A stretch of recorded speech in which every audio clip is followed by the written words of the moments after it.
All right, good evening. We will be starting here momentarily. Are we ready? All right. Good evening, everyone, and welcome to the committee meetings for July 29th, 2025.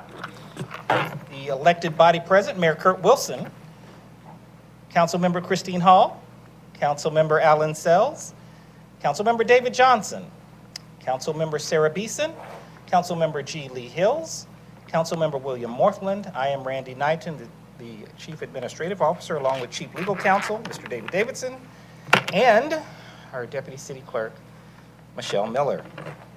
The purpose of committee meetings are for city departments to convey information to mayor and city council and discuss initiatives published on the agenda, as well as provide updates of vital city information essential for the operation of city government. And by ordinance, the committee consists of the elected body as well as the city administrator, chief administrative officer. This is a public meeting, but not a public hearing. Therefore, while we certainly welcome members of the public who are present, we generally do not take questions at committee meetings unless specifically authorized by mayor and council. We do, of course, receive public comments and questions on the second and fourth Monday of each month, as well as the fifth Monday in open forum. We do encourage residents to engage our online platforms, reach out to our city team members for any information needed. We also encourage everyone to visit our web service portal as well as Roswell365.com for a calendar of events. The first item on the agenda is the approval of the committee meeting minutes for July 15th, 2025. Entertain a motion.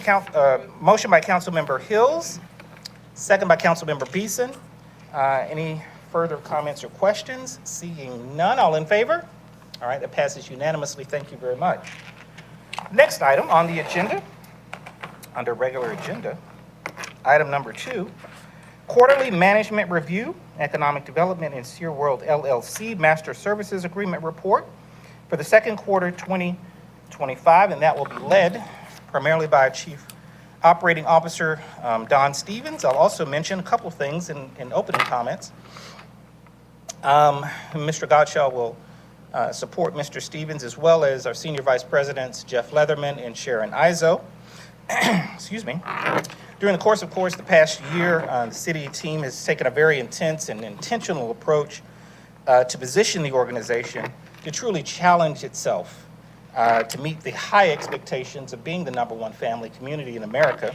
And this has been accomplished by developing monthly business reviews with our various departments, and also undertaking an assessment of our shared services and infusing the organization with new expectations. Of course, the underlying impetus for all of this is ultimately to serve the residents of Roswell in the highest and most efficient manner.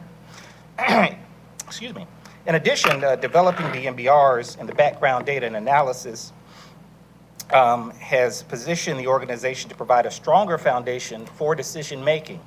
That's internally and with our team members, but ultimately with the policymakers, and that's you, the elected officials.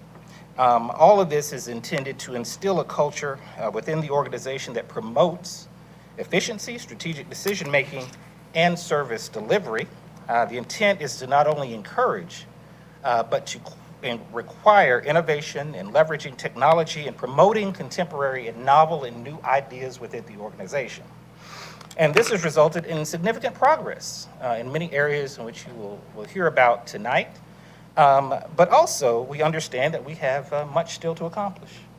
And the pursuit of excellence is certainly not a one-time effort, but it's something that's continuous and something that we're certainly dedicated and committed to achieving. The developments of key performance indicators, which you'll hear about tonight as well, and those data points allow us to validate those areas in which we excel. But just as important, and perhaps more importantly, it allows us to take a deep dive at areas where we have gaps and deficiencies, and provides tangible measurables of how we can improve in the methods and methodologies that we can employ for that improvement. So with that, I'll probably mention more than I anticipated in this preamble. Yes, Mayor Wilson, please. Well, number one, that was really well said, Mr. Knight, and thank you. Thank you for your leadership, which makes all that happen. And obviously, after you said that so well, I don't think Don or Bill need to say anything. I think we're kind of done. I mean, thank you, Mr. Knight. Well done. No, thank you. And my final comment is I certainly want to thank this elected body, this mayor and council, who challenge us to be the best. And without your leadership, without your support, without you giving us the latitude to be able to really explore some new ideas and new modes of thinking, this would not be possible. And so I appreciate that. I appreciate you celebrating those things that we do well, but holding us accountable for those things that need improvement and things that we identify as being areas in which we can certainly shore up. And so we thank you for your support. Thank you for giving us the latitude to really expand our vision internally, which ladders up to the vision of the mayor and council in the city to be the number one family community in America. So thank you very much for your support. And with that, I've said much more than I anticipated. So I'll turn it over to Mr. Stevens. Thank you, Mr. Knighton. I think I can safely say it's all downhill after those comments. So that was definitely the highlight. That was thank you, and very well said. You know, as we kind of jump into the second quarter, you know, this is our second report out, kind of a mid-year report, right? This is our second quarterly report, and I guess, you know, just a reminder of why. Randy hit on it a little bit. We made this commitment coming out of the leadership conference back at the beginning of the year. And we talked about doing quarterly updates, you know, almost like a quarterly board meeting type approach, right? And so this continues to evolve. You know, we talked about on a quarterly basis, going back and looking at where we are, goals and objectives, results, progress against those goals and objectives, operations, where are we? Randy referenced KPIs and those sorts of things, and how we're utilizing and leveraging those in business processes. That's clearly part of the story. And then obviously financial results, you know, is clearly a part of tonight as well. And now we have top priorities to go through, you know, and so if we kind of start with an executive summary, it flows with that agenda. You know, you kind of start with where we are in terms of the mid-year second quarter report. I feel like we've made steady progress. And as we go through tonight, one of the things that's very helpful for me, at least, going through is you get a chance to kind of step back for just a moment, and you get away from the day-to-day and kind of what we're focused on in the moment, and you look at things, okay, where are we in total relative to the goals and objectives that we started off with? And I know you all know this, but from a depth and breadth standpoint, we have a very aggressive objective set. There's a lot going on here, and we talked before about the number of projects that the city has going in at any point in time, and we'll cover that tonight as well in some level of depth, but it's over 50. And at the same time, we're pushing forward on projects and project management and trying to improve processes around that. We're also working on the structure, the processes, the underlying processes and the foundation of the organization. So it's tricky. You know, I come from aviation, and we talked about, you know, changing the wheels on the wings on the plane while you're trying to fly, you know, or the wheels on the car while you're driving. And so there is definitely an element of that. And so when I say steady progress, it's that context. In the last quarterly management review, we focused a little bit more heavily on support services and said that was an area we definitely needed to shore up. So if you look at operations, it's kind of the core operations of the city. So support services would fall into the category of things like finance, HR, IT, those areas. We've filled some key leadership positions in those areas. We'll probably talk a little bit about this, but in finance, we've added Deputy Director Adam Novotny, thrilled to have him. On the human resources side, added our director, Tricia Redfern, in that area. And I think as we go through this and we get into the scorecard and some of the progress that's been made, they're having immediate impact.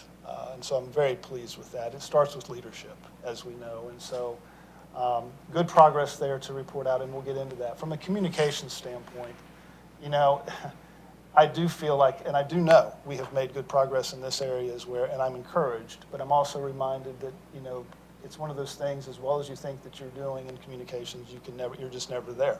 You can never do enough. And so we remain committed to not only internal communications, but external communications with the community. And as I said, I feel like, and we'll go through some of this again tonight, I think we've definitely moved the needle in this area, and it remains a high priority moving forward. Service excellence is one of the strategic objectives that we have. Are we delivering services in a safe, clean, reliable, responsive manner on a consistent basis? And when we get into the scorecard, this is basically the operations dashboard, how we've organized it. I feel like we have plateaued. The last time that we met with you, we were still developing. We had over 40 KPIs we had identified that we actually didn't have a KPI for. We had a standard in place, but we didn't have a number for it. We have closed that gap significantly. That does not mean that we're hitting all of those. That means we're doing a much better job at identifying. And I feel like last time we talked about, I think I shared, I feel like we're an inch deep and a mile wide. I think tonight I feel like we're about 4 inches deep and a mile wide. So we definitely have work to do here. But I feel like we have plateaued, and I'll talk a little bit more about the NBR process that Randy referenced and how I think that we're really kind of tying that together in a different way. Ultimately, the reason you have a dashboard is so that you can drive action. You can identify weaknesses and you can determine, okay, what's the corrective action around that? And we are there on a number of areas, which is very encouraging because it's all about driving results. It's about scoring. It's about hitting baskets, and so I feel like we're developing some momentum around that. We'll talk about some areas of focus. I'll get into a little bit more detail about recruiting and what I would call targeted recruiting as a focus. We'll get into some discussion on that. That's clearly a priority. Our CFO, Bill Godshaw, will talk about the financial results in the second quarter, not to steal your thunder, but you're about to. But I'm about to. Because it's good news. If it wasn't, I would just say, Bill will talk about the results. But no, year-to-date, mid-year, our results remain better than planned, both on revenue and cost, which is very encouraging. And I think, and I know you'll talk more about the departmental forecasting process, which is a big lift and very necessary. We've made good progress there. Finally, we'll hit on a couple of the mayor's top priorities. We introduced these priorities, if you recall, I believe in the last QBR or right around that, quarterly management review. Senior Vice President Jeff Leatherman will go deep on the economic development quarterly report. And then Senior Vice President Sharon Isa will go deep on an infrastructure project update. And this will become part of our normal cadence in our quarterly updates. We'll pick 2, 3, 4 of the top priorities, and we'll go deep in those. So with that, we will launch.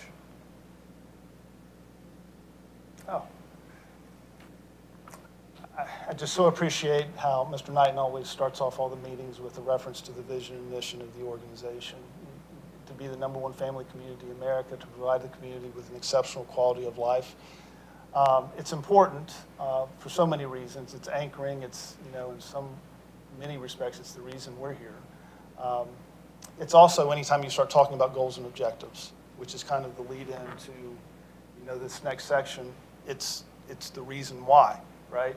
We talk about the strategic imperatives. We hit on this a little bit last time. If you recall, we formalized this in the leadership conference. But if the vision and the mission is where we're going, strategic imperatives, this is the roadmap on how to get here. And so don't need to read it. Hopefully by now you're familiar with these imperatives or objectives, pillars as we call them. But ultimately everything that we do in our organization is aligned under this. And this becomes the roadmap. This becomes the strategic framework for what we do. So as we get into some of those strategic pillars, the economic development second quarter results, won't go through this. Jeff will cover this in the economic development update that he'll give in just a moment. Same thing with infrastructure investment. Again, these will be the items that Sharon goes over in her update. We have over 50. I would just kind of point that out.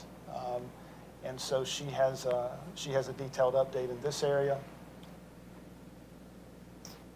Best-in-class safety. A lot of activity here. Chief Troche, Chief Conroy have a lot of activities, obviously, at the bottom here. I'm not going to go through all of these. I'll point out a couple of the higher priorities. We obviously continue to focus and making good progress on the summit transition from a public safety standpoint. And you can see here, yeah, the top couple of floors are substantially complete.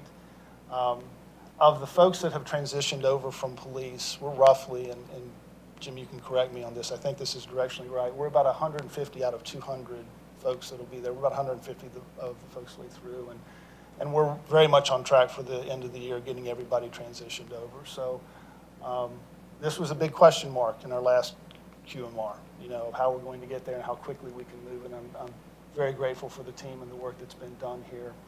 We also, just last night, you approved the plan for the multi-use facility that'll be in construction for the evidence and the motor barn and CrossFit. That'll be in place by the end of the year and allow us to have a smooth transition out of the Hill Street facility. So, slowdown in Roswell. This is, I don't want to say this is a little delayed. I believe we were anticipating in the last QMR that we would have the traffic calming policy actually up and running at the end of the second quarter. That's drifting into the third quarter. I believe Sharon you'll actually be reviewing the updated policy tomorrow, I believe, and hopefully we'll be able to bring it forward shortly thereafter. We have made some progress in the meantime. The concrete equipment we've submitted for the grant. RPD I actually did a ride-along with one of Jim's folks, and we were in a neighborhood, and yeah, the whole thing. And so there's very much a targeted enforcement focus for the neighborhoods and slowing down in Roswell.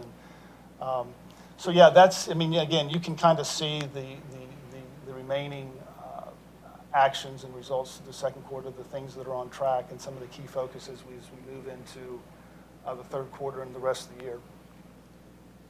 From a service excellence standpoint, we'll spend just a little bit more time on this. There's a lot of information here.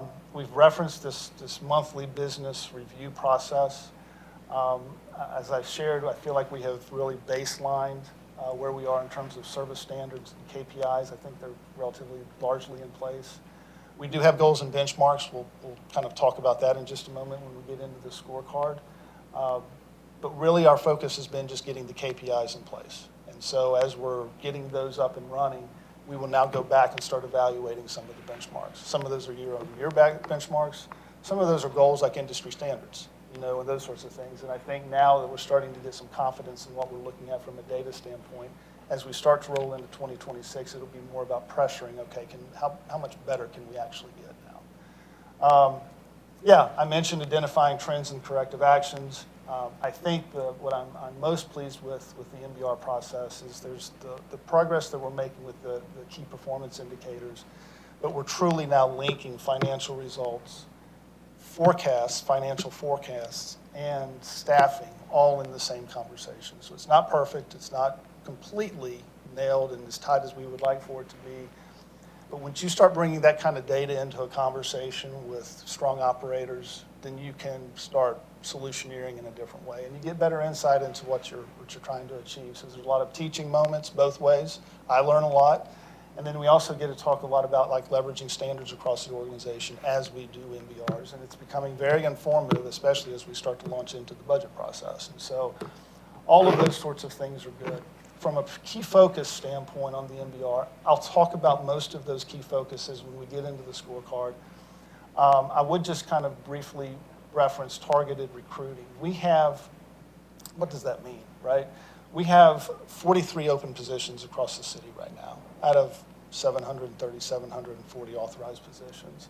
So it's a relatively low open rate, actually.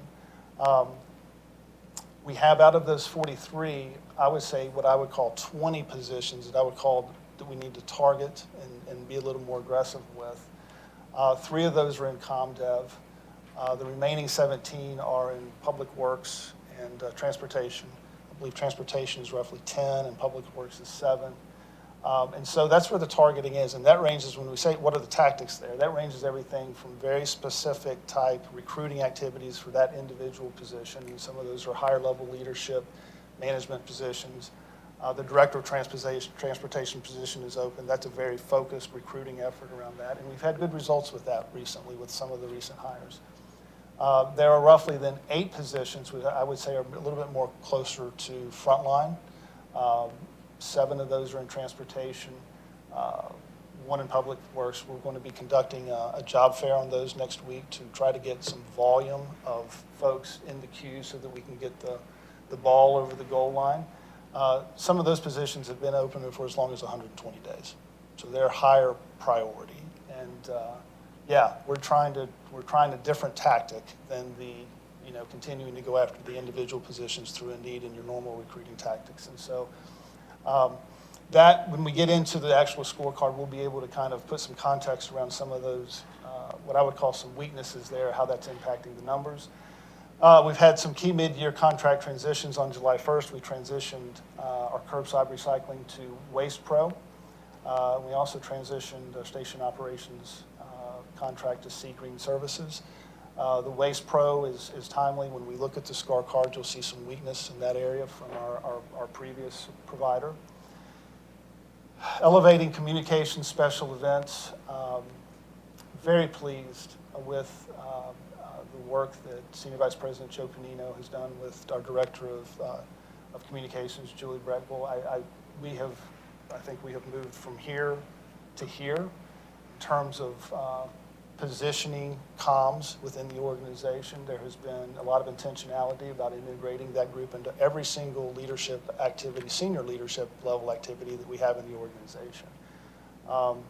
So there's no loss of getting comms plugged into the various planning activities that we have going out throughout the organization. And that includes, alignment with the legislative calendar. Sharon will talk about this. I think where we have some room for an opportunity for improvement is as we've incorporated them and integrated them and giving better visibility to the legislative calendar, how do we ensure we're getting the right level of integration with special projects and some of the things that are going on there, and major projects. And again, Sharon will talk a little bit about some of the tactics there. Resident and business services launch is on track. I won't go any deeper into that, but I would just say that game changer, ComDev transition to online permitting system, game changer. All three of those areas, comms, business services launch, and the EPL system, Joe and Jeff will be doing deep dives into those in the next quarterly meeting. Both of those are in process. The special project plans that we have in place, and we'll have some good milestone updates for those for the council in the third quarter. Starting with integrity. So some of this includes both HR and finance. So we have codified some of our roles and delegations to strengthen the lines of stewardship and accountability. We moved a payroll function into finance to improve the internal service delivery around paying our people. From my perspective, there's probably no more important function than making sure our people are paid on time and the right amount. Tends to be a problem for morale when you fail on either of those two fronts. So we feel we've solved that problem. We've had excellent results against our KPI for this is 0 mistakes. And we've been running that for approximately 2 months now. Don, 2.5 months? Right, a little bit longer. We began a budget process in early June. We are making progress on that. We should be bringing that to you, Mr. Mayor, next month, and then determining the socialization calendar around that process, as well as the rest of the council being brought into the communication process. We are finalizing the fiscal year, well, not the fiscal year, but the 6-month audit for 2024. As everyone knows, we changed our fiscal year end from a June 30 to a 12/31, creating a transition period for 6 months. It's always a lot of fun doing 2 budgets and 2 audits in 2 cycles, basically in a 12-month cycle. But the team has responded, and we are close to issuing. We expect to issue the audit either this week or early next week, and so that should be final from that perspective. The project reporting, this is more of a result of Sharon's hard work, Vice President Izzo over in infrastructure. They've gotten the bond dashboard up and running. She's going to talk to the projects. This was originally under my area of focus, but she's closer to the numbers and she's running the project, so this makes more sense that this would be her. Financial reporting, we gave an unaudited update on the 6-month numbers, 12/31/24. We did an update in the first quarter Our update, second quarter, one of the things we are working to finalize, the key focus is to improve our monthly reporting so that we can get back to a cadence where we're providing monthly reporting to this body and then putting it back up on our website to resume that practice. Other areas we have, so the financial forecasting that Don has talked about, I think is really important. As Don noted, we added a deputy director to the finance position, and his overview is budget, planning, grants, and procurement.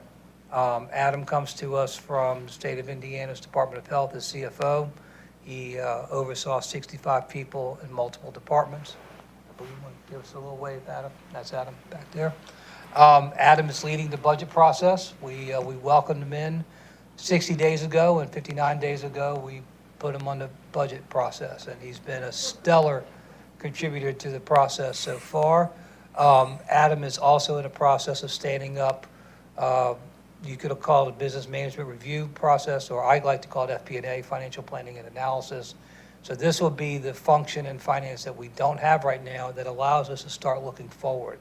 So we've had some rudimentary forecasting abilities in the group before I got here, so I don't want to act like I've invented something from scratch. But Don challenged me, Mr. Mayor, you challenged me as well, to do a better job of looking forward. Where are we going to land, not where have we been? And so that's what this group will do, and that's what Adam will help lead. Next area that we're going to attack is fleet strategy, and we have assessed our grant strategy. We're working with our consultants. We just received their recommendations that I plan to start running through you and the rest of the group so that we can focus our efforts on grants that actually bring value to the city and support your strategic initiatives. That's about to be the reality, we hope. So with that, I guess I'll turn it, or do I have the next one? No, you have the next one. Top place to work. Effectively, most of this activity runs through your HR function. So when we talked about our new director, Tricia Redfern, coming on board, you can see here the list of items. We'll get into some of the KPIs. You'll see some of the progress that we've made in terms of just getting data in place. When you look at the key focuses, so a lot of heavy hitters there, right? And so very appreciative of Tricia. So far, when we go through these, she's not flinched, which is always a good sign, because this is deep water on a lot of these kinds of things here from an HR perspective.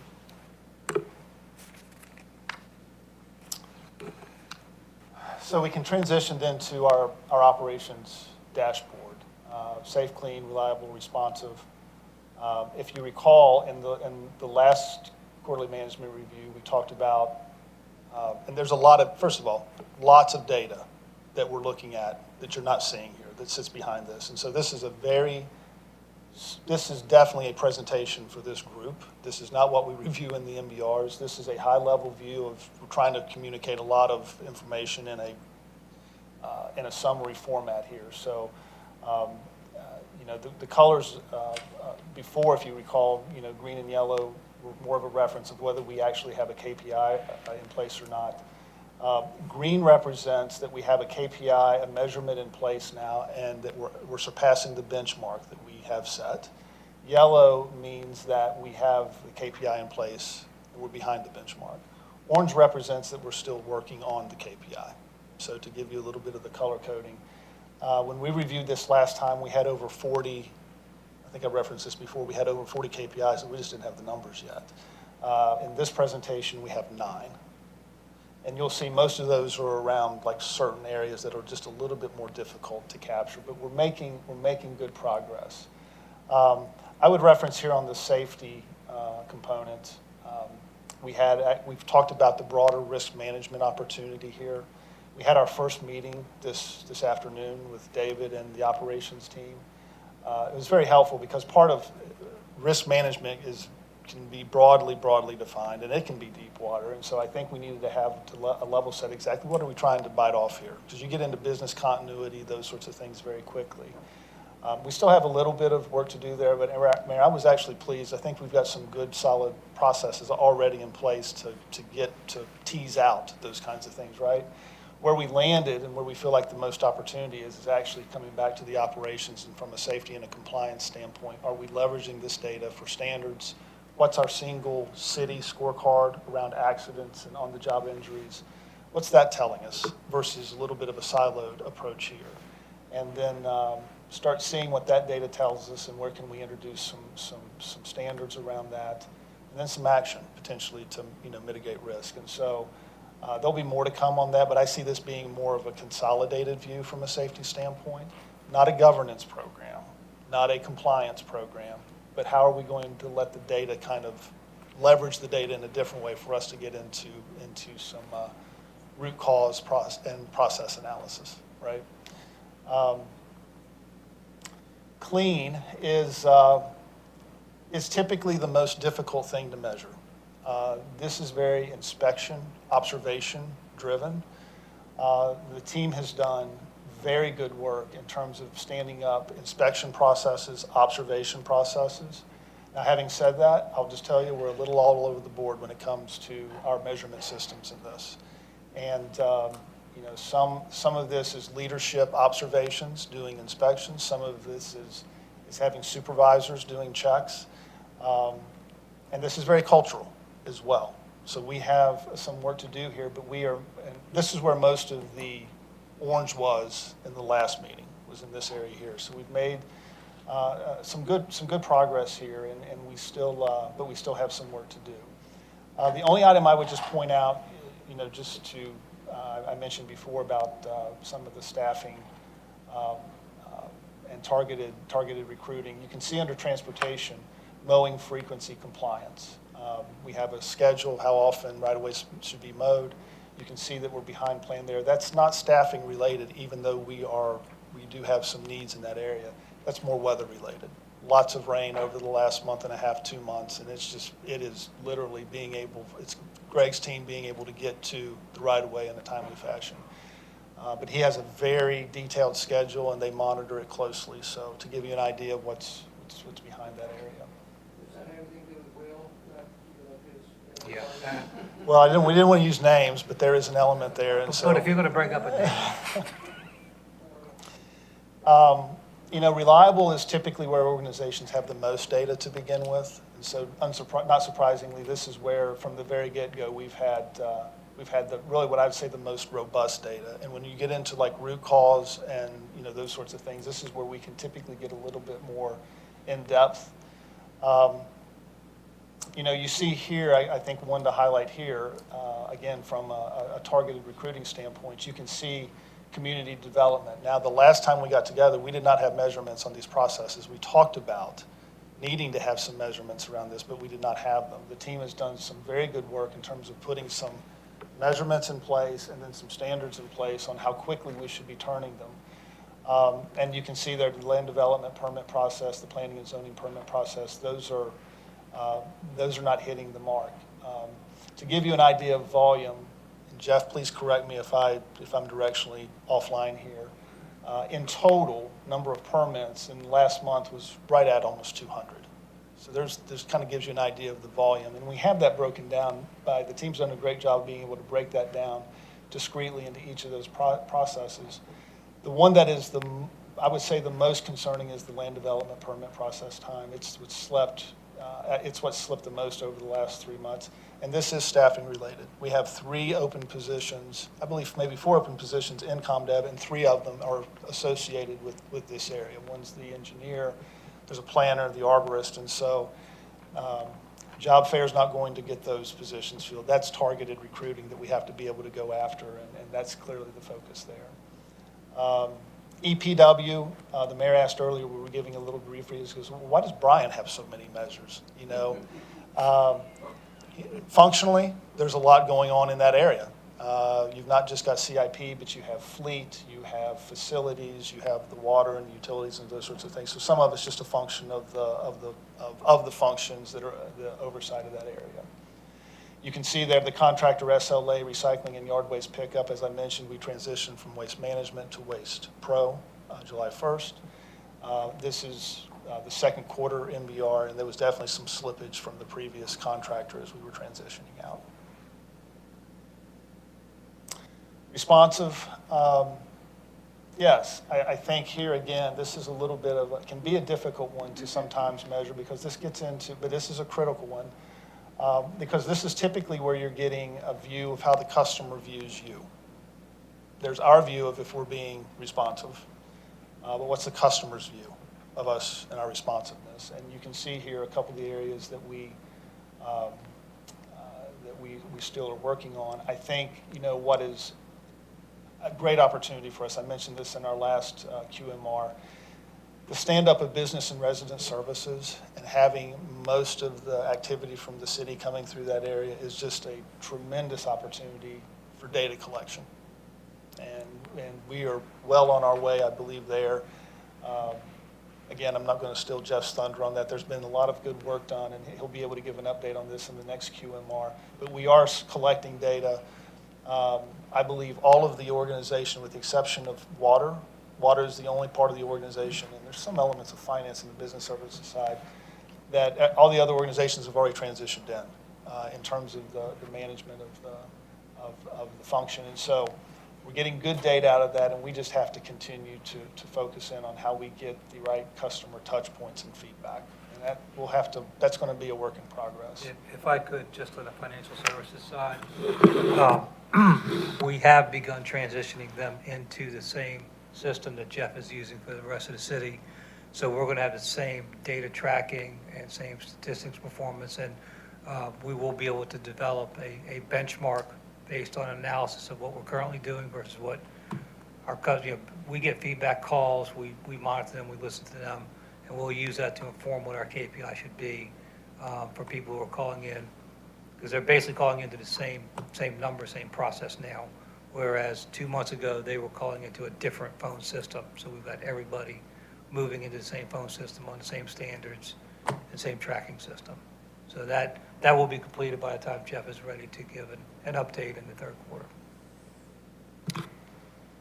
Last item on the scorecard, just to hit on briefly, kind of going back to transportation, percent roadway service tickets resolved within benchmark, potholes, things that are showing up with transportation and those kinds of tickets. You can see we're a little behind in that area as well. Again, weather related. So yeah, that is the operations scorecard. When we start looking then at the support services, finance, IT, HR, I would point out to a couple of things. First of all, over on the HR side, that almost all of those metrics were yellow the last time that we got together. We didn't have a lot of data in terms of internal service provision. We have this information now. We talked before about recruiting, average time to fill. Just to give you a data point, we're sitting right now at about 63 days on average. And we don't have that many open positions. So, it's not a high turnover environment, but when we do have open positions, it's taking us a while to get them filled, which creates stress in a different way, either in service delivery or in overtime. So, but very manageable. This isn't like an, oh my gosh, but this is one of these things that we do need to get after now that we're getting better visibility to the data and just better support for the operations in terms of how we go about this, right?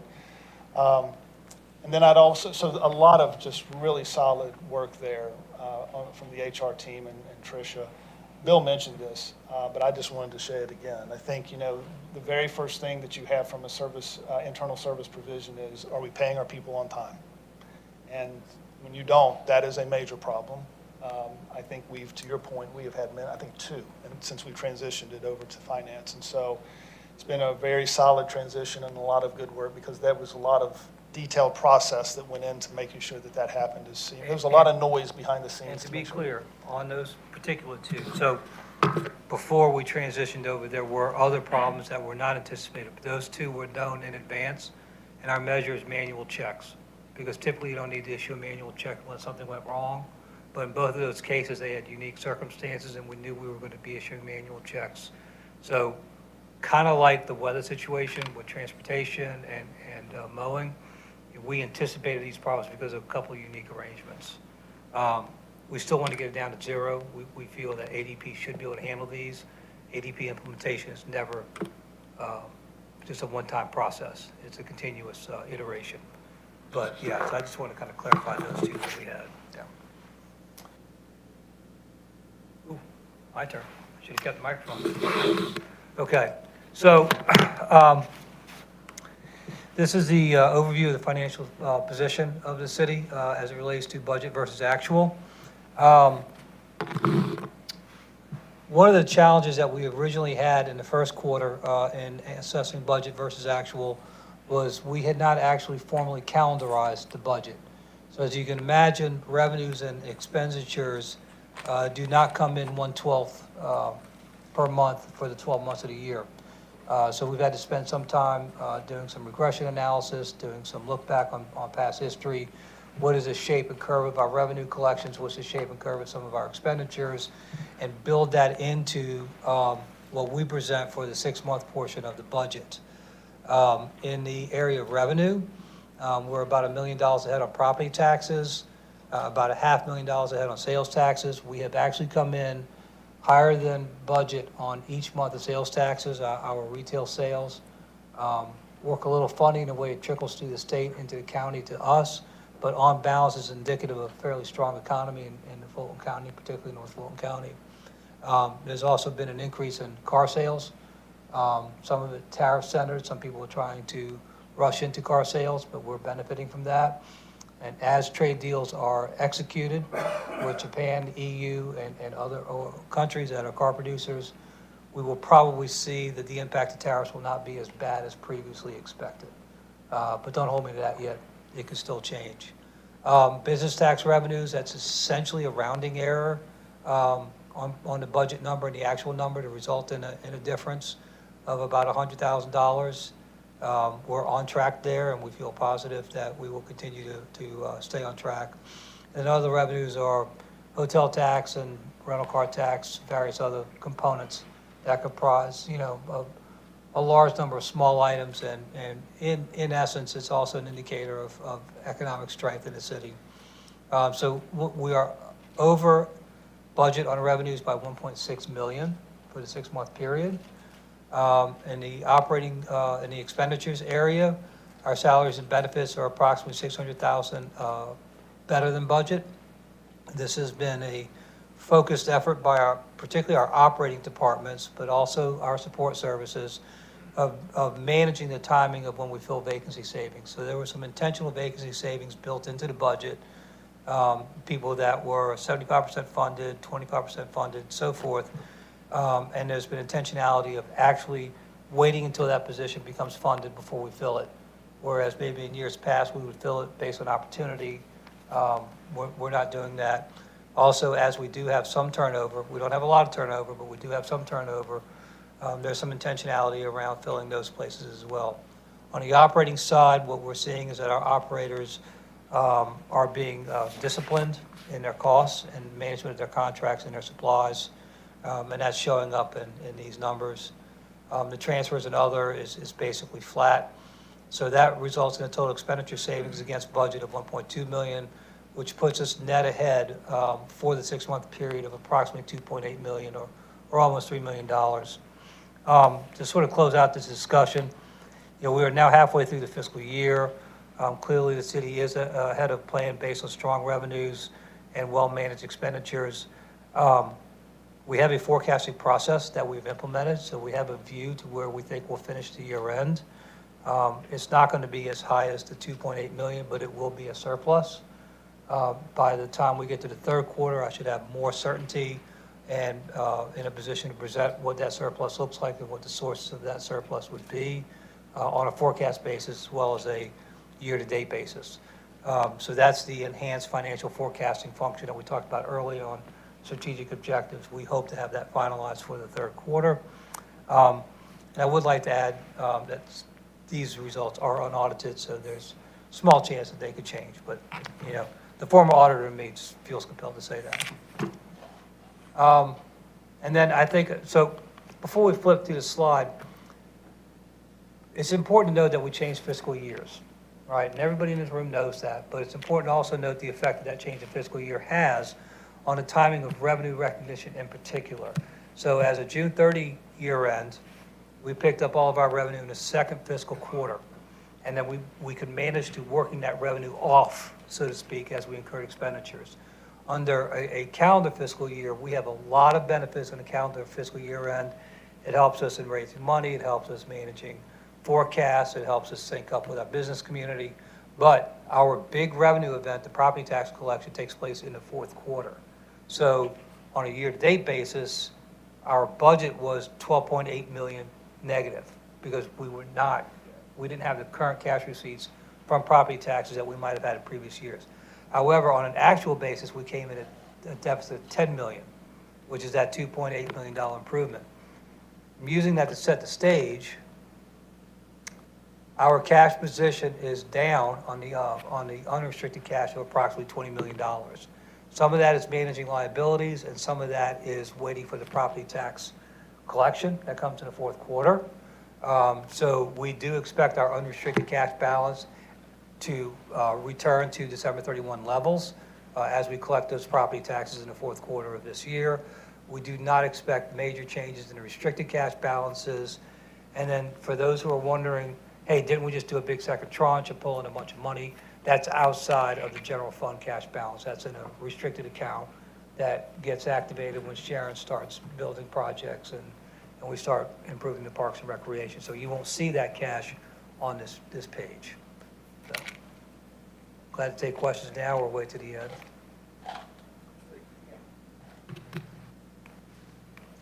Sells. Thank you, Mr. Knighton. One quick question. Would you please add a balance sheet to your presentation for next quarter? I'll do my best.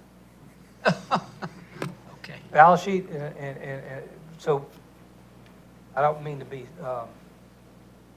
disrespectful in any way, but our balance sheet is comprised of more than a dozen funds.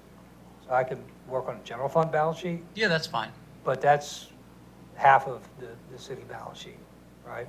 Well, let's talk about, because liquidity is on the balance sheet and solvency and those questions that people seem to be raising for stupid reasons. But I would like to point some of those things out. So do you mind talking a little bit about the solvency of the company? I mean, obviously, you know, if you had June 30, 2024, it's probably going to be less than June 30, 2025, right? So you're one quarter back.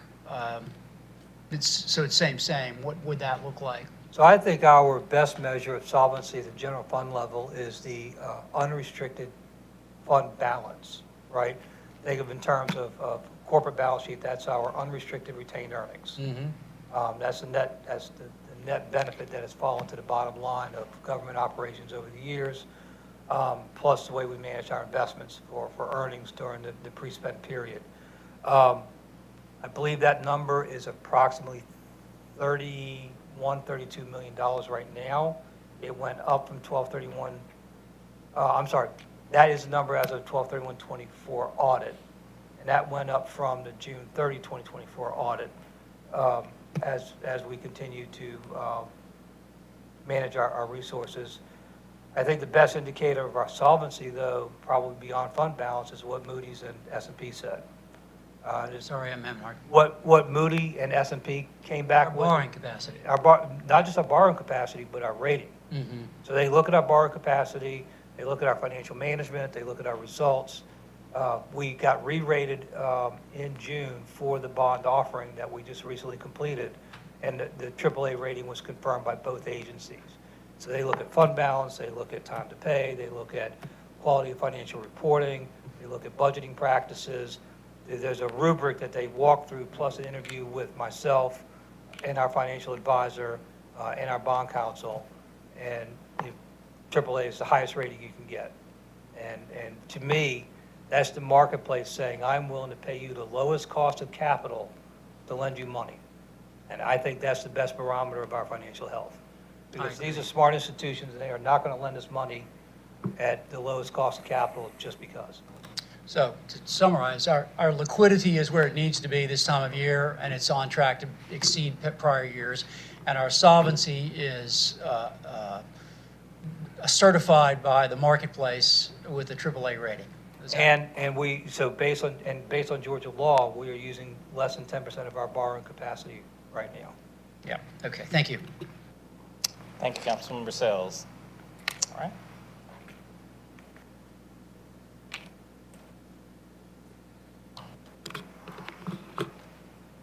So as you recall, we introduced the top priorities, the mayor's top priorities at the beginning of the year. This is, you can see the list here. Again, we will cover some of these in the third quarter.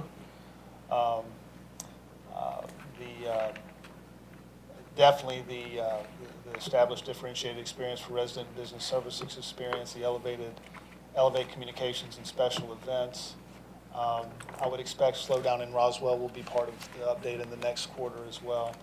And then revitalizing the brand, that's clearly in the hopper also. So I would expect we'll go a little less on the operations numbers on the next meeting and a little bit more in depth on some of the top priorities as we start to close out the year, because at that point we're really in the home stretch, and I think we want to be getting towards the results side of it. For tonight, we'll be Senior Vice President Jeff Leatherman will be going through the transformational economic development, which is his normal quarterly report. And I would just say before we, because we'll move and then they can come up, right? If there are any questions, though, before we get up and leave, I know Councilmember Sells, you had one for Bill, but if there are other ones, probably a good time right now to transition. And if you have any questions for me on any of the material here, or if we've completely just overwhelmed you with numbers and colors and those sorts of things. So if not, very much appreciate your time. And I would like to say in closing, really appreciate the staff. A lot of good work in the midst of, again, all the projects being pushed. Underlying structure, underlying process. One of the things we're working on is developing stronger analytical skills, in the organization. We do not have deep skills from an analytic standpoint. And so when we're talking about KPIs and the numbers and those sorts of things, it falls on the operator typically. And so as a lot of things can sometimes fall on the operator. So I just appreciate the energy and the work that the team is doing to get us in a better place. So thank you all tonight for letting us report out. Thank you, Mr. Stevens. Thank you, Mr. Gottschall. All right. Senior Vice President Jeff Leatherman, as he positions himself for his portion of the presentation. Welcome, sir. Thank you.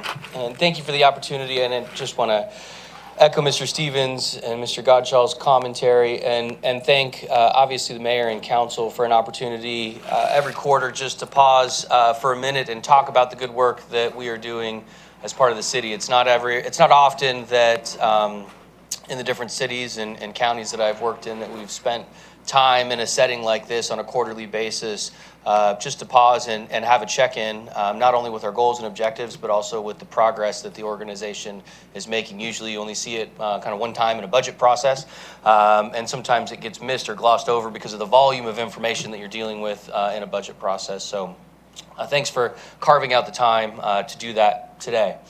As we talk about economic development, and I'll continue to come back to this slide as we think about our goals and objectives of what we set out in July 2024 when we really launched, okay, where are we headed from an economic development perspective? And I think it's important to talk about growth and growth pressure. First and foremost is that we are not on an island here in the city of Roswell. We have pressure around us from the Metro Atlanta region, from transportation, from other communities growing. And so we have to be intentional about how we want to continue to grow and evolve and improve our community while protecting the things that we love about our community. And there's a tremendous, I would say, pleasure and opportunity to live here in the city of Roswell, but we also have to recognize that we're part of a larger region. And our economic development strategy starts to take in that reality of what are the marketplace pressures that we're going to experience. What I'll say in some of our do nothing alternatives, if we were to continue to do nothing about economic development, we would still see economic development in our community. And is that something that we want? Is it something that we potentially don't want? And part of our economic development strategy is to define what do we want our community to be in 15, 20, and 30 years down the road. So while we talk about growth and prioritizing where we want to go, part of that is about the larger strategy. We also want balance, shifting and diversifying the tax base. Talked a lot about revenue just a moment ago. And how do we leverage the 16, 17, 18% of our commercial property here in the city of Roswell from an economic development perspective? And as we choose economic development on a relatively small percentage base of our community as a whole and our percentages of our community as a whole, there's a kind of an equal vote that happens, and that's about protecting our neighborhoods and protecting our communities and continuing to keep them safe like our chiefs do on a day-to-day basis. And so I don't want that to also get lost in this conversation, that while we're talking about economic development, we're also talking about the value that our neighborhoods bring to our community and how we're working with them and continuing to protect them and what they do here for the city. We'll talk about brand in Q3, but that's really important as we start to think about what is the city headed, where we're positioning ourselves in the marketplace, and integrating all of that together in our goals and objectives, optimizing and enhancing our infrastructure for capacity of growth. As you'll hear us talk about, and you'll hear more and more in our comprehensive growth plan for 2045, it is that identification of what is our capacity here in the city of Roswell and our targeted areas for growth. What can it support? What do we need to invest in? And how do we prioritize those investments? And as our director often says, Ms. Alexander, is that we're stitching together all of our plans, so transportation, parks and recreation, other infrastructure plans, and aligning that behind our economic development strategy. And that will be a significant focus of what we're working on in our comprehensive plan. And then align and innovate and continue to evolve the city as we move forward with all of those other goals that we have established and will continue to establish. So we think about our goals for 2025, Hill Street Land Exchange Agreement, Hill Street Transaction and Closeout, all coming in the second and third quarter of 2025. The Roswell Development Finance Program you heard last night. Working through the TAD strategy. We had a cleanup item of the TAD strategy last night at council, but the next step is really about our policies. How are we implementing the tax allocation district in our community, in and around our economic development priorities? And then, as I mentioned earlier, that fully integrated comprehensive plan with economic development strategy, that includes business plans for each of our nodes as we're moving forward. That's including our financial projections of those nodes. What will they transition into and what our focus is? We also think about our white glove service program. How are we helping and supporting the types of projects that we want in our community and facilitating that between economic development and community development? And both Michelle and Daryl are already working on that program. And how do we facilitate the right types of projects through our processes quickly and efficiently? Thinking about economic development incentives and policy updates. What types of incentives do we want to provide? How is that integrated in with our impact fee assessment that is happening right now? And then project tracking, not only the projects that we're working on, but what are the projects that are coming in to the city as part of just the natural economic movements in and around our community. As we continue to attract businesses, there are going to be some that are going to cause to relocate just because Roswell is the right place for them and the right place to do business. It's got the right employer mix, it's got the right commercial mix. And so how do we have a lens into all of that? And that is a piece that we are working on in quarter 3 and quarter 4. Again, comprehensive plan alignment and our quarterly reporting framework, as we hope to continue to improve this conversation each quarter with better data, better information as it relates to our goals and objectives.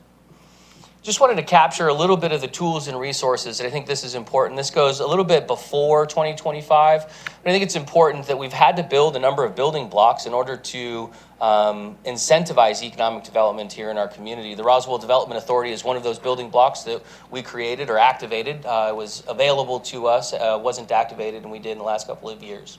The tax allocation district also is something that was recently activated here in our community, which was really important to us, that we could start to target specific investments in and around our commercial corridors recognizing that we're taking a tax increment from our general fund and we're focusing it into the economic development priorities. And so that is a significant lift that was done in the last year, and we'll be working on the policies around that in the next quarter and then really the next 2 quarters on how we can invest and the ways that we will invest in our neighborhood or in our community and in our commercial areas.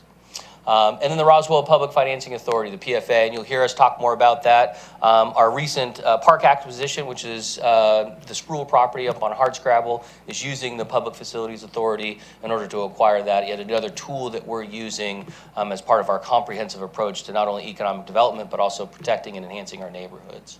And in progress, as I said earlier, tax allocation district policies, the Roswell Development Finance Program, which was initiated last night with the first reading, development of incentive policies, again, the 2045 comp plan and impact fee assessments, all currently in progress as tools that we will be using for our economic development strategy. So a lot of work. Appreciate Daryl and his leadership in this area as we continue to move forward. As a reminder, as we start to get into projects that we are actively working as part of our economic development strategy, they move through a system of origination and deal structure implementation to completion and, of course, celebration at the end. As we're successful, we want to make sure that we're celebrating not only the project, but also the team and the people, of course, the mayor and council that are involved in those projects that we have our hands on. And I will say probably the most challenging thing that we have is the time and in some cases the analysis that it takes to get the project right in origination. And that is a discipline that we're continuing to grow and develop and improve.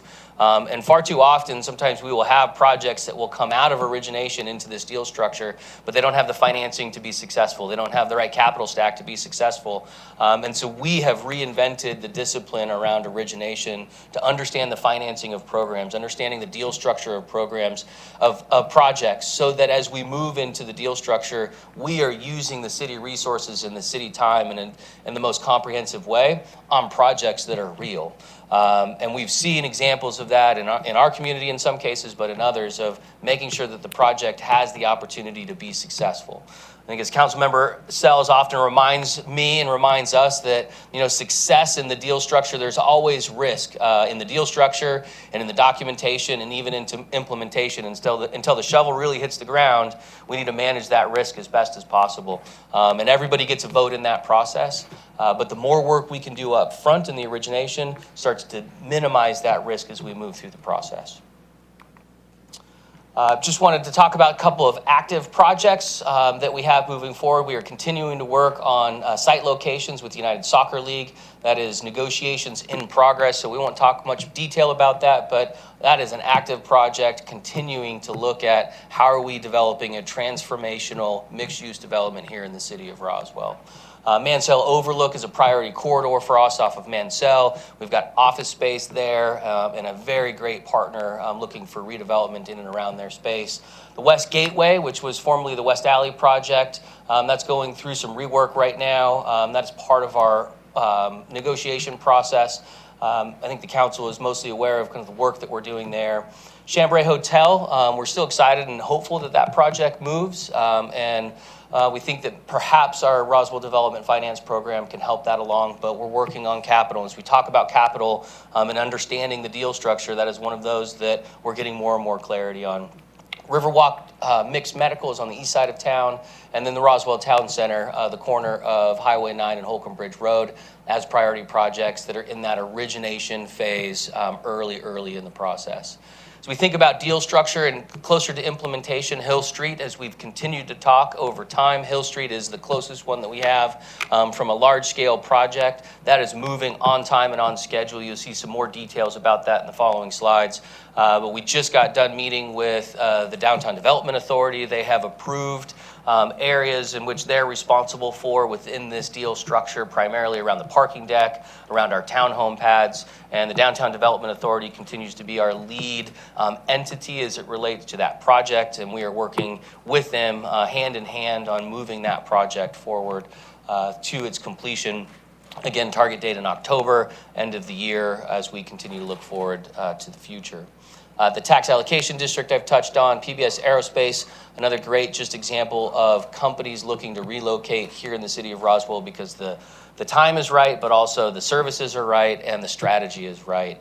And then continuing to work on the Public Safety Center. Sharon will talk a little bit about what's happening there at the Public Safety Center, but that did start as part of our economic development strategy of how we potentially could purchase that for future use. Got a great deal on that project, and again, Sharon will cover that as part of her commentary and projects. Just wanted to cover Hill Street. The land exchange agreement, as a reminder, was executed back in April. The townhome builder RFP was released along with the construction manager at risk was released in June. Since we're talking about the second quarter and the third quarter, those were successfully awarded. That was last week, and so we are moving on time and on schedule with the RFP selection deadline of 8/1. On the Roswell Development Finance Program, we're working through the details of that. Again, we talked about that last night at your council meeting. So continuing on time, on schedule with our goals and objectives as it relates to those milestones. That will go over to the RDA for their review, and then we'll come back to council at the end of August as we finalize the second reading of that program and supporting hotels specifically as part of that program. And again, the tax allocation district, we talk about the TAD. We have some additional work that we need to do with both the county and the school board as we think about applications and their involvement. And so that will be happening in quarter 2 and quarter 3. But we have the framework of the TAD and the policies in place, which then facilitates the negotiations with those entities moving forward. So again, thanks to the team, both on the Sears side as well as Daryl. Our legal team has been heavily involved in all of these projects, along with others in the city. And this is truly a team effort. It takes community development. It takes our infrastructure team, our operating team, all to be focused on economic development and the right tools that we need to move these projects forward. As it relates specifically to the SEER work that we're doing right now in quarter 2, these are the 4 new scopes of work as it relates to real estate negotiations on our mixed-use development, financial analysis on the mixed-use development, our branding initiative, which we touched on earlier, and we'll have a report back on quarter 3, and then the West Alley Hotel, which is now called the West Gateway, and we're rebranding that project as we move through the new, I would say, iterations and vision for where that project is headed and the scale of that project. Just wanted to highlight, this is a grid that you saw the last quarterly report. The areas that I've highlighted here in yellow, those are scopes that were entered into, and most of the time in 2024. We've exhausted the vast majority of those scopes and anticipate exhausting them in the first part of quarter 3. So those will start to drop off of this report as we start to work from 2025, quarter 1, quarter 2, and quarter 3. Just wanted to have them here for visibility in case there's any questions related to them, and then you have our new scopes that we've entered into over the last couple of months in this quarter. And then as you think about the contract balance, there's a lot of conversations around the $2 million contract balance and what that means. This is reporting out in quarter 2 the contract balance that is remaining for this current year. I'm about ready to transition over to our infrastructure team with Ms. Izo, but I will stop there for any questions that you may have as it relates to our quarterly report. And looking forward to Hill Street, I've touched on all of these items, so I won't repeat myself again, but looking forward to quarter 3 and continuing to report back to any questions that you may have. Any questions for Senior Vice President Leatherman? All right, seeing none, we will welcome Senior Vice President Izo.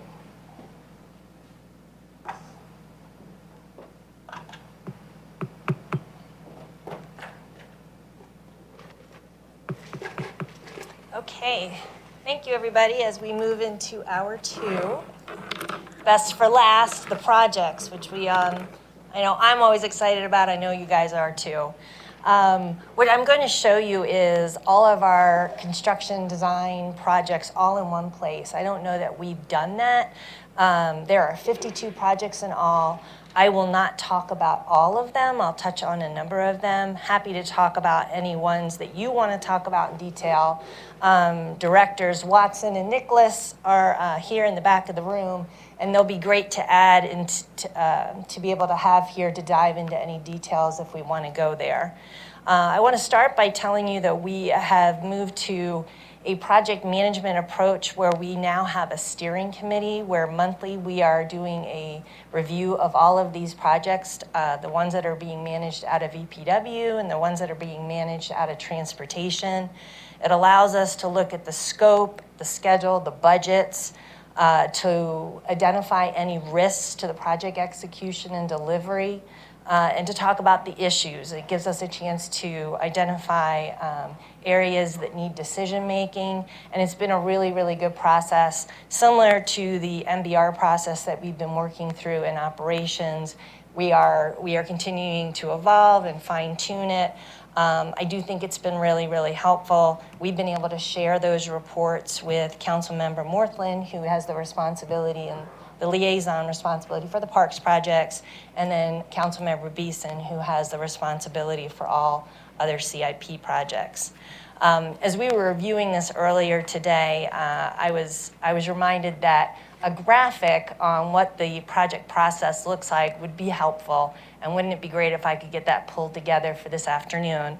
I will tell you that my new accessory is making it extraordinarily difficult. Me and ChatGPT talked for a while, got close, but found out that ChatGPT doesn't fill out the edges, and I think that's to kind of make it look like it was ChatGPT. So I gave up. So I'll just start with this, that we go through a process in the initiation of identifying what the project scope is going to be, and then we move into the pre-design process, which includes a lot of field work, survey work, geotechnical work, to get a sense for what the property characteristics are, and then we'll move into the design process. Once we get to the end of design, we move into procurement, which takes typically about 3 months, 2 to 4 months, depending on the complexity of the project and the type of procurement we go through. And then lastly, we move into construction. So that's the overview. Someday there'll be a pretty graphic, but I'll have to get my hand back to do that.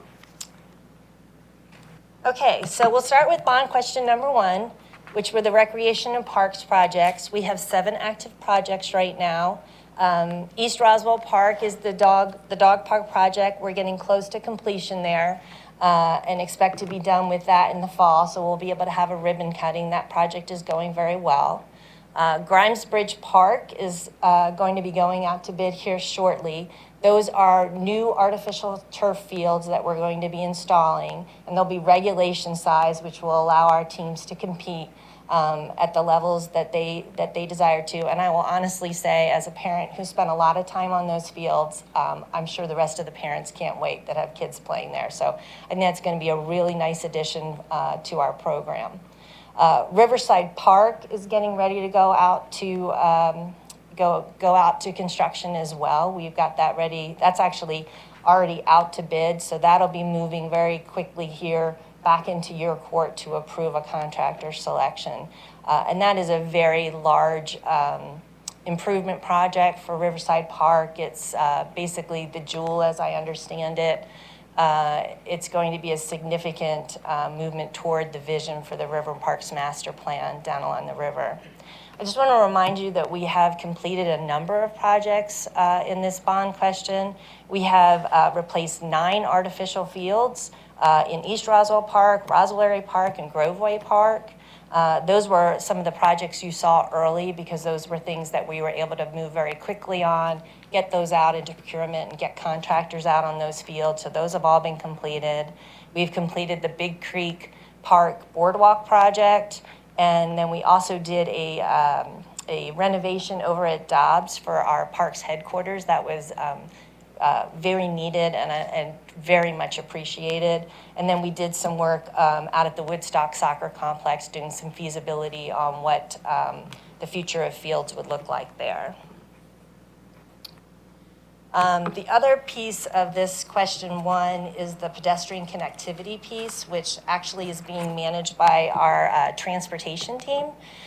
You'll recently see that we have started construction out at King Road and Hardscrabble on 2 multi-use trail components that are being funded through the bond. And I should actually say, I should have said initially, I'm going to share these with you the way they're funded. So you're going to see these, there's a bunch of different funding sources. So that's the way we've grouped them. And I've also listed them based on when they're going to go to construction. So if there's a chronological piece to this, so hopefully that helps as far as how we've sorted these. Also just want to mention there's a couple, for instance, like Norcross MUT, you'll see that there's the schedule there is to be determined. The reason for that is that MUT is actually connected to the Norcross Bridge. We have put that in for federal funding. So until we know what the timeline is there, we'll wait to establish a timeline for the multi-use trail. So that's what's going on there. Bond question number 2 is public safety. We have 6 active projects there. Probably the one that's most noteworthy is the work we're doing in our public safety headquarters over at Summit. That was a building that we purchased at a significantly discounted price. Initially, we had thought we were going to go ahead and build a public safety headquarters, and truthfully, the dollars associated with that were absolutely staggering in addition to the time.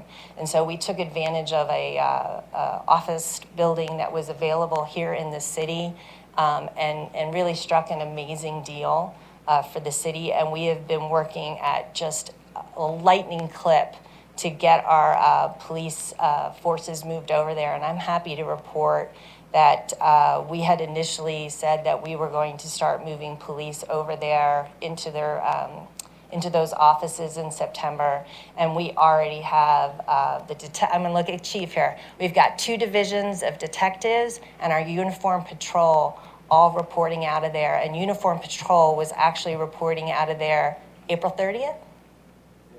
Yes, so we were able to get them in April, and then we have now gotten 2 divisions of detectives, and everybody else is very close behind, so we feel very confident we'll have everybody in there by September.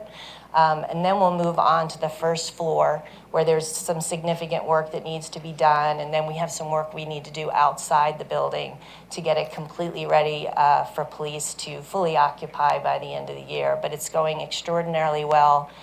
We signed up to an extraordinarily tight budget and a tight timeline, and the team has just been doing a phenomenal job. So super proud of them, and also really excited about what our location there is doing as far as influencing the surrounding area. You see that the La Quinta Hotel is under a significant renovation, and there are some really good economic opportunities that are percolating over there. So I think it's a really, really good story for the city.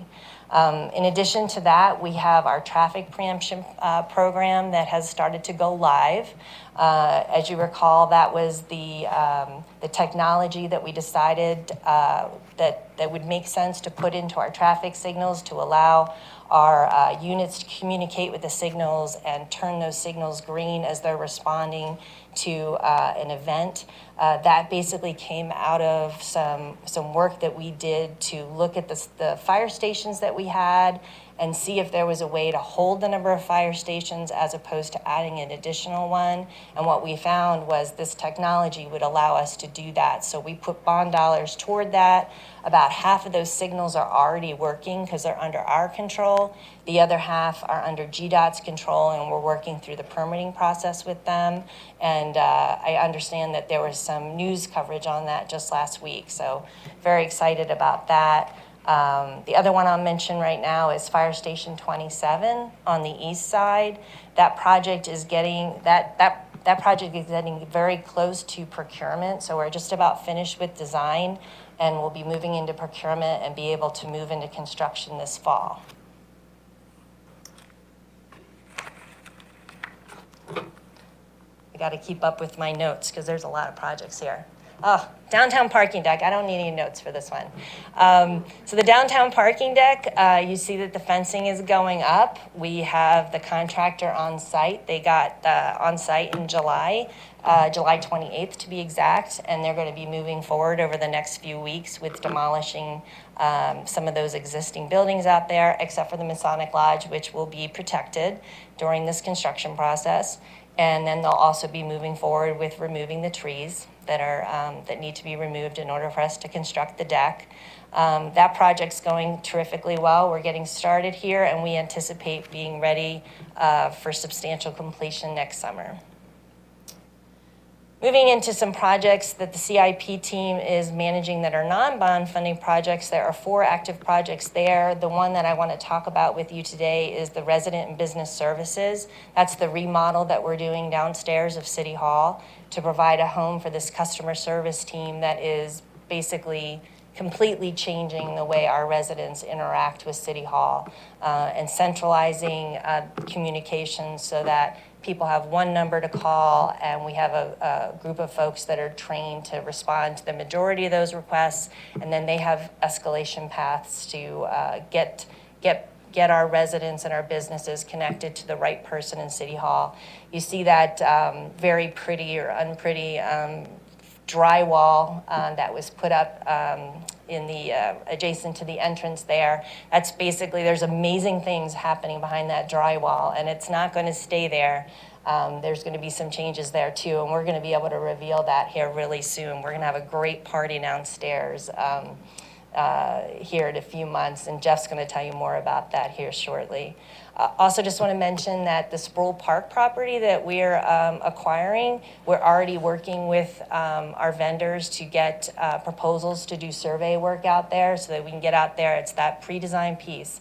What's going on that property? What can we do? The first thing we need to know is topographic survey and get some of that field data back here so we can start bringing that to you and making some decisions. So that work has already started. Next one I'm going to get to are the transportation projects, T-Splosh 1. So in there we have the 2 phases of Big Creek and then also our Southern Gateway project. The Gateway project is expected to be moving forward into construction in spring of 28.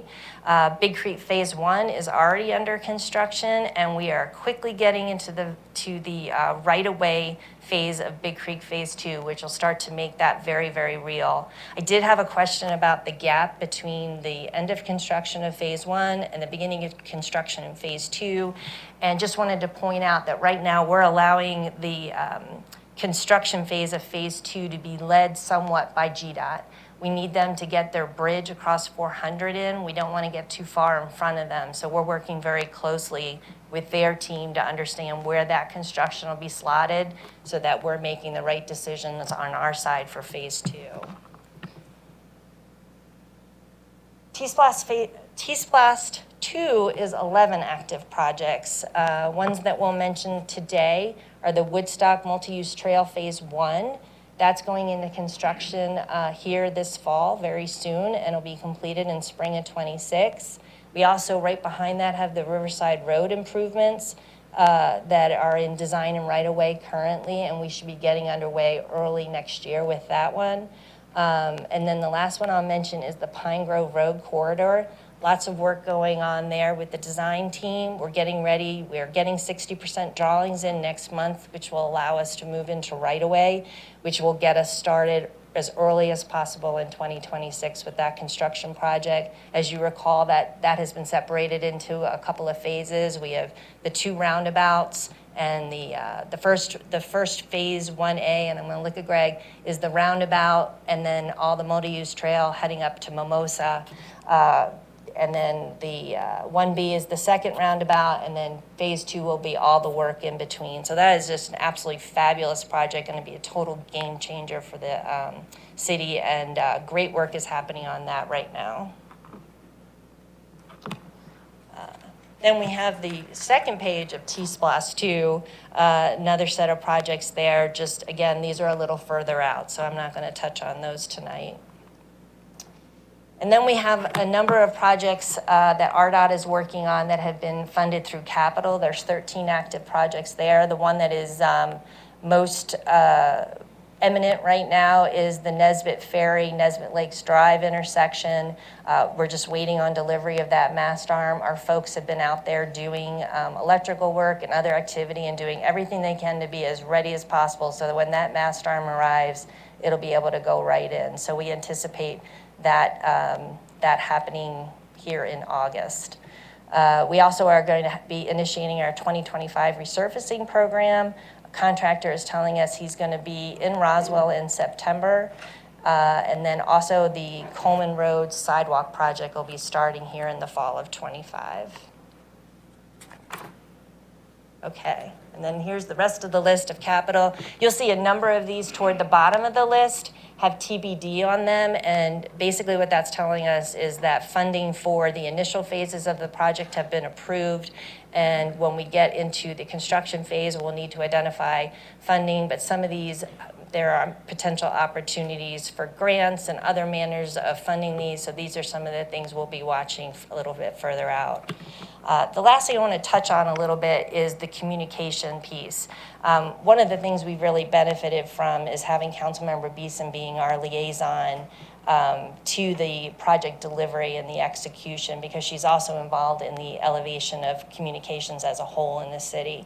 So some of the things that we're trying are a little different ways of communicating with folks. For instance, out at the parking deck, in addition to the fencing, you're going to see a scrim, which is that covering, that screening that'll be installed here probably in the next week or so, right before the groundbreaking on August 7th. The scrim is actually going to have an image of the parking deck, so anyone driving by will say, hey, that's a parking deck, so that must be what they're building there. And then there'll also be a QR code that's available there, along with that the project is coming in summer of 26. So they'll immediately know that's what's being built, this is when it's coming, and there's a QR code if I'm really interested. And the intention with the QR code is to provide timely, relevant updates via that QR code through comms, and then also the contractor we're working with, Winter, their marketing team's going to help to support that content as well. And we're hoping that that's going to make folks understand what's going on, a little bit of updates, drone footage. We're going to play around with it and see what's most effective, but hopefully that's something we're going to be able to employ in other parts of the city on other projects. Additionally, we had a neighborhood pre-construction meeting the week before the contractor was going to arrive and start rolling in equipment and fencing. And we invited the neighbors, the businesses. Roswell Inc. did a great job helping us to get in touch with a lot of folks very, very quickly. And I think it was really, really effective, so that we basically said, hey, we understand we're coming into your neighborhood. We understand we're going to be disruptive. We would just want you to know what's going on, have the information, made sure that folks had a phone number and a person to call if they had a concern.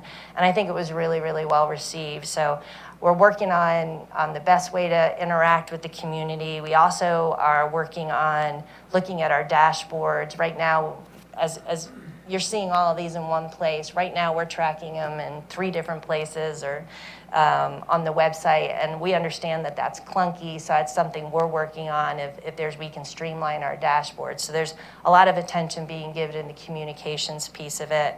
And lastly, the last thing I want to mention to you is we also recognize that you as elected officials oftentimes go through the approval process. We'll award a contract to a contractor, but then we're dropping the ball and not getting the information back to you as to when we're going to be on the property, equipment hitting, fencing going up, and a number of months can go by, and we've all moved on and we lose track of it a little bit. So one of the things we're doing is building out a tab in our legislative calendar to start tracking that for you and find a way to communicate that to you. So open to any of your suggestions, but I feel like we're headed in the right way, and really excited to have all of this in one place for you and continue to be able to inform you. Happy to take any questions. Thank you, Senior Vice President Iso. Yes, Councilmember Beeson. Not a question, but a comment. I want to give props to Councilmember Hall on the Scrum concept, because that came out of our retreat, was that she wanted to be able to communicate the project concept on the sign. We're just making sure that it actually happens. So yes, that came from Councilmember Hall. All right, thank you. Any other questions or comments for Senior Vice President Iso? Seeing none, all right, thank you. Thank you to the team, the entirety of the team, for the quarterly management review. A lot of work, a lot of progress. Some areas we still have a lot to accomplish, but overall, I think the momentum is solid and the state of the city as well. All right. One item that I neglected to mention at the outset, and both Senior Vice President Leatherman and Iso mentioned, was the Sproul property, the 25 acres that the city acquired. With your indulgence and approval, I would like to add an item to the committee agenda, just a 2 or 3 minute brief description, because it will be necessary for there to be an IGA with the Public Facilities Authority. And so wanted to have a brief discussion about that this evening if the committee is in agreement. Motion by Mayor Wilson. So, according to your statement, I make that motion, Randy. All right, thank you, Mayor Wilson. Motion by Mayor Wilson, second by Councilmember Johnson. Any discussion? All in favor? All right, thank you. We'll add that to the end of the agenda. Thank you very much for allowing that addition. All right, the next item on the agenda, item number 3, is consideration for the mayor and/or city administrator to execute an agreement regarding pavement repair with the Crabapple Oaks Residents Association Incorporated and approve associated budget amendment. That will be presented by both Mr. Nicholas and Deputy Legal Officer, Mr. Cusack, who wears a number of hats with the city. Yes. All right. Good evening. Thank you, Mr. Knighton. So the Crabapple Oaks Residents Association, the HOA, informed the city of Roswell that the subdivision developer did not complete the pavement work in the newest phase of the Crabapple Oaks subdivision. The HOA requested the city to finish the work, which is estimated to cost around $32,242. The city received $21,000 from the developer's bonds, leaving $11,167 to be covered by the HOA. The HOA has agreed to pay this amount from its funds. The city would use its maintenance team for the minor curb work that is needed, as well as utilize our contractor to resurface the pavement that was not done. After completion, the HOA would finalize the plat, making the city responsible for the public right-of-way from curb to curb. So with that, staff is recommending executing an agreement with the Crabapple Oaks Residents Association, and there's no financial impact to the city. All right, thank you, Mr. Nicholas. Mr. Cusack? And I would just like to say, Mr. Stroud from the Crabapple Oaks subdivision, who has headed up their HOA, who got his HOA incorporated just for this specific project because these bond funds had been called by the city, is here in support of this, and they've worked with us hand in hand to get this agreement to incorporate their HOA and ultimately be able to come up with the funds to make up this difference to finish paving work that is badly needed in their neighborhood. All right, thank you, gentlemen. All right, any questions or comments pertaining to this item? All right, we have a motion by Councilmember Johnson, second by Councilmember Beeson. Any further discussion? Seeing none, all in favor? All right, thank you very much. That passes unanimously, and thank you, gentlemen, for being here this evening. All right, item number 4, consideration for the mayor and/or city administrator to award a contract with Jason Lau Construction LLC for remediation and renovations at the Bill Johnson Community Activity Building in the amount of $362,008.83, with a budget authorization of $434,410.59, and that will be presented by Stephen Malone, Director of Recreation Parks, Historic and Cultural Affairs. Yes, good evening, Mayor and Council.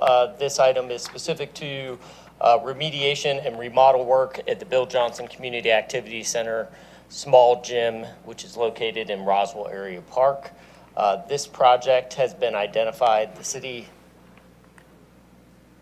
this is an exterior view of the small gym there at the BJCAB. Staff has found that over the last 4 years that there's been a water intrusion issue within the gym space. You'll see based on some of these interior wall pictures that there are several of these concrete block walls that are actually starting to deteriorate.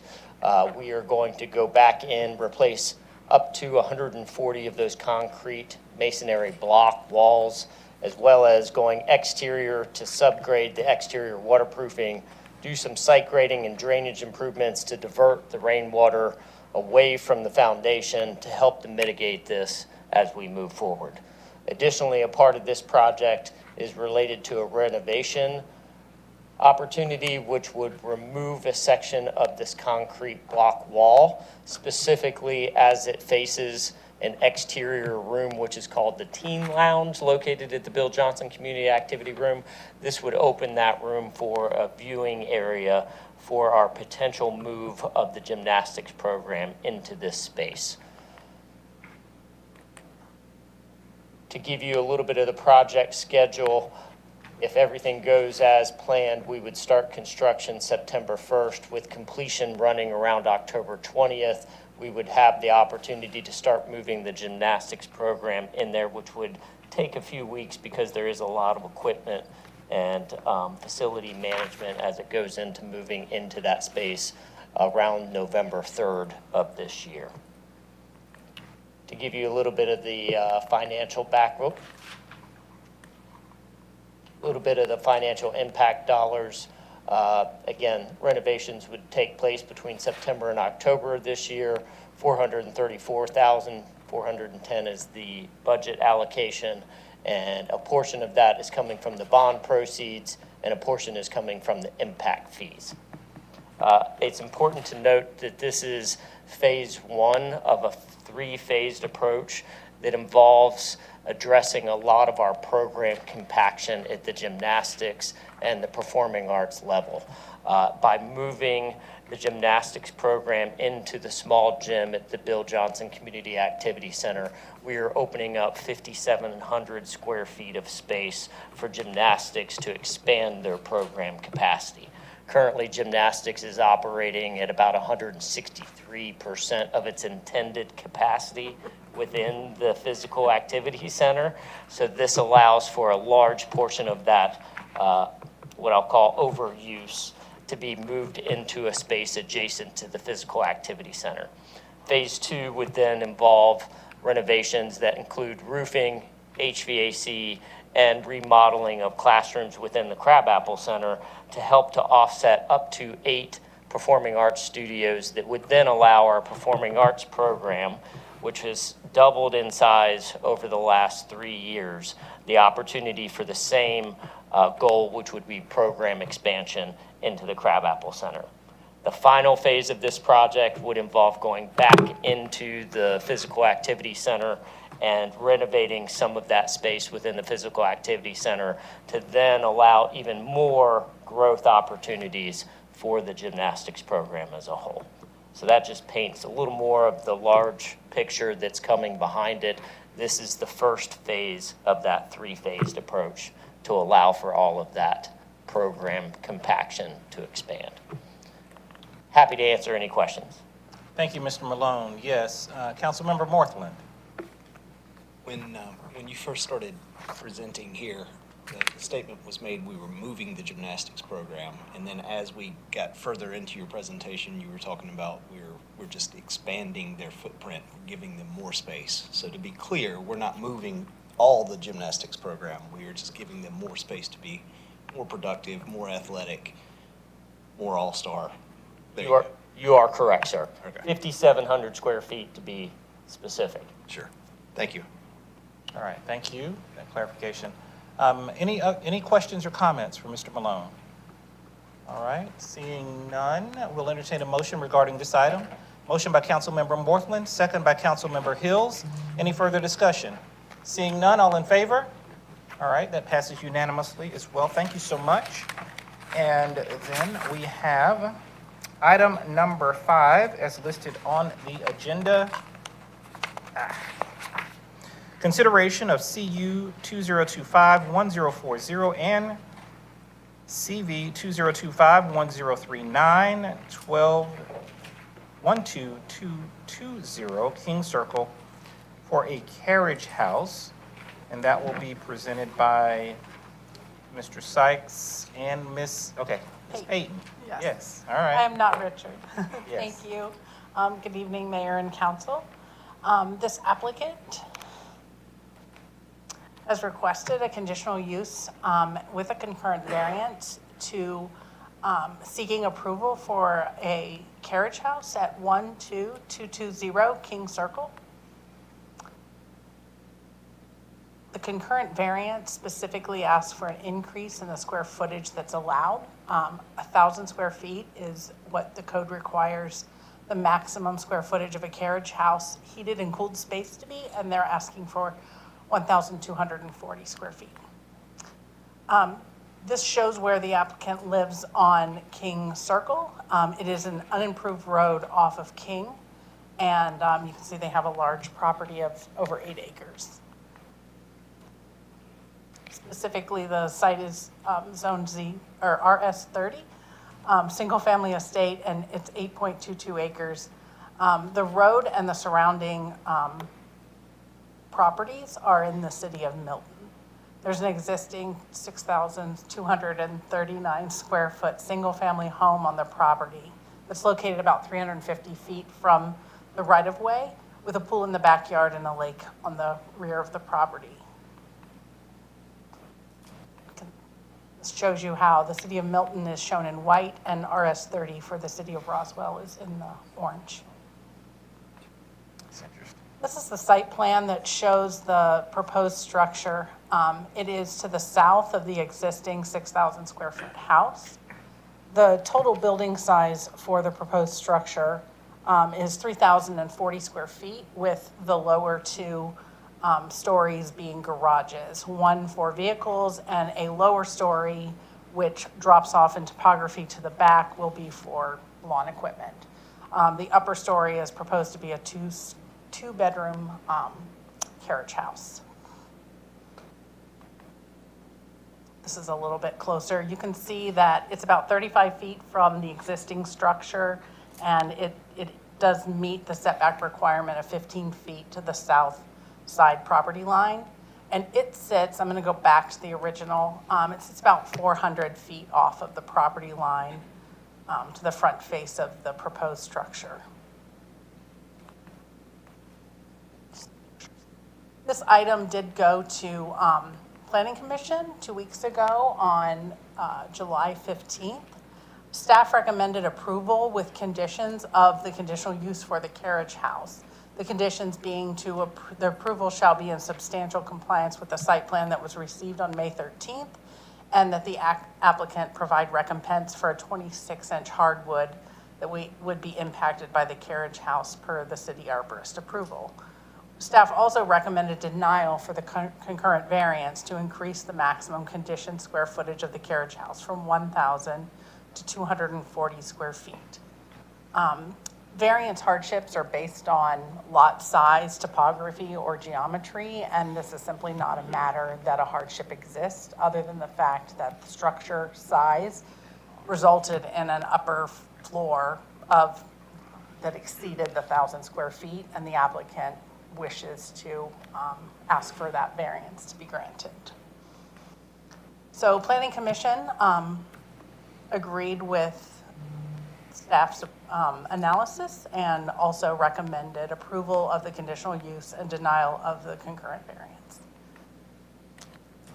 I also have an item that Mrs. Batchelor, the owner of the property, had stated that there were some existing carriage houses that had received variances, and so staff has put together an item to show kind of where that was. The last item is probably the only item that was approved under this mayor and council. And you can see that probably Stroop and Meadow Glen Trail are the closest in proximity. The applicant did mention during the Planning Commission meeting nearby houses, but they are located in the city of Milton where those carriage houses exist. Do you have any questions? All right, thank you, Ms. Payton. Any questions regarding, comments regarding this item? Councilmember Beeson? Can you go back and refresh us on the total property acreage again? I'm sorry? Can you refresh us on the total property acreage? Sure. So this is the 8.22 acres off of King Circle. It's, to reiterate, 8.22 acres, and we're hemming and hawing over how many 100 square feet? 200 square feet. This is,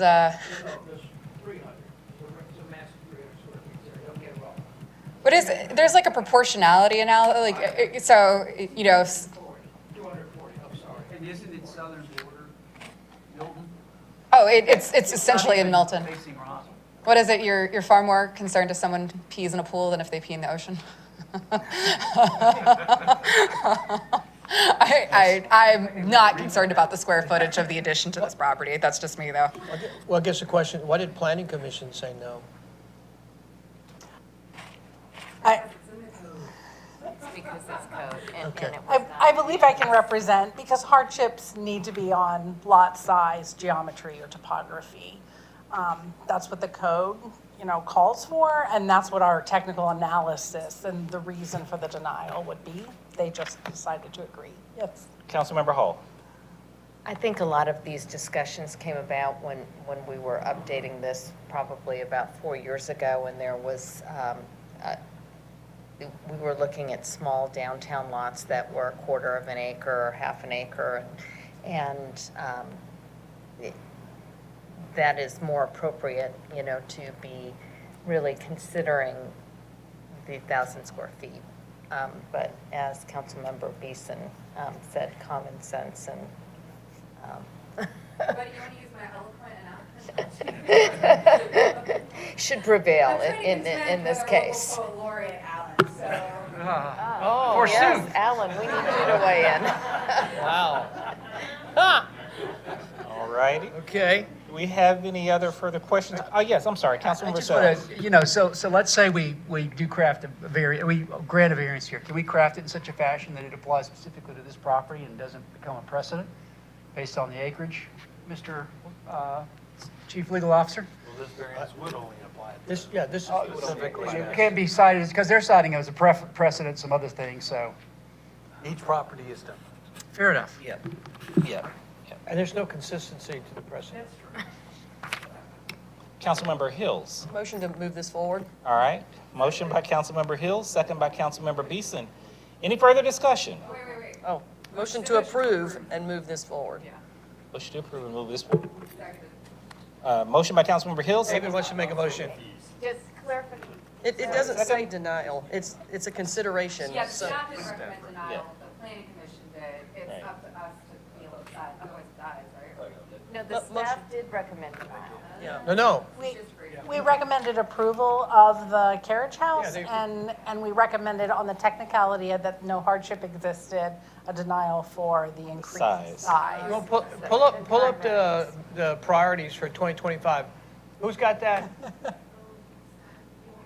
It'll take a minute, but Don't worry about it. I can But, describe it if you want me to come up and say. yeah, the stupid code and all this, yeah, it's like, yeah, it's not the Constitution. That's all right, the point is, yeah, let's don't get caught up in legalese. Do the right thing, do the smart thing, be common sense. So we're approving Yeah, Lee, the size be and specific with your motion for, The motion by Councilmember Hills, as I understood it, was to move this item forward and approve the item or move it to the council meeting for approval for the variance and the carriage house. Is that correct? The two, yeah. Yes, Yes, okay. yes. Motion by Councilmember Hills, second by Councilmember Beeson. Any further discussion? All in favor? All right, that moves, thank you. That moves forward unanimously. And then the last item, the last item, as I alluded to earlier, and you were accommodating to add to the agenda, was related to the Spruill property and the need to enter into an intergovernmental agreement, an IGA, with the Public Facilities Authority. And we'll bring Bill Godshall, our Chief Financial Officer, to briefly explain this item. Thank you, Mr. Knighton. I don't have any slides prepared for this. This is just going to be a brief conversation. Don't eat Chex Mix before you testify. So, as a quick reminder, the Spruill property went under contract with the sellers on June 30th, 2025. It includes a 90-day close, which means we have to be closed on the property with funding by September 29th, 2025. We picked the Public Facilities Authority, or the PFA, to serve as a vehicle for providing funding for the purchase. Through that process, an RFP was issued on July 9th to 58 banks to solicit bids for what is a little bit of a complicated request. We're asking these banks to bid on both a 15-year and a 20-year term, what the interest rates will look like, what the amortization will look like, and what type of early payment provisions can they provide us, and what will be the cost of those early payment provisions.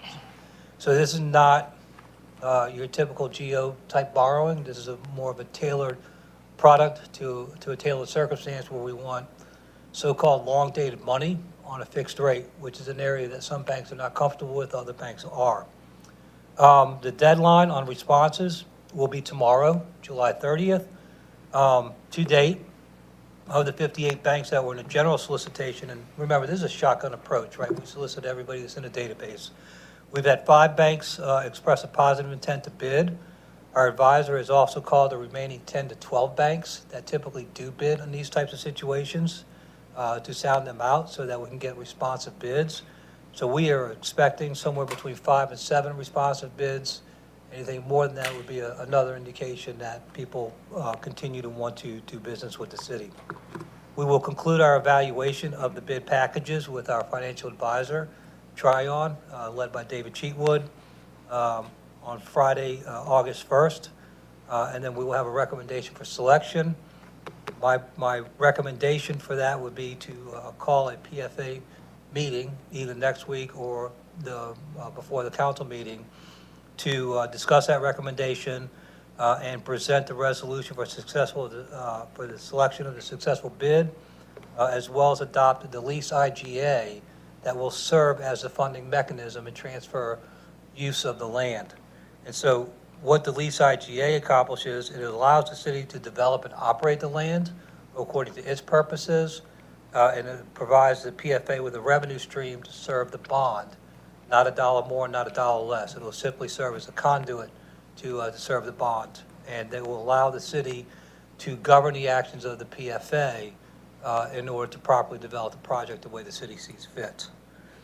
We will have drafts of those documents ready in advance of the PFA meeting. Once the PFA is adopted, the IGA, and pass a resolution for selection of successful bid, we would then present to this body as mayor and council on the regularly scheduled meeting for August 11th to adopt a resolution to adopt the lease IGA, a lot of adoption. That would then trigger the bond validation process with Fulton County. That would begin no later than the week of August 22nd.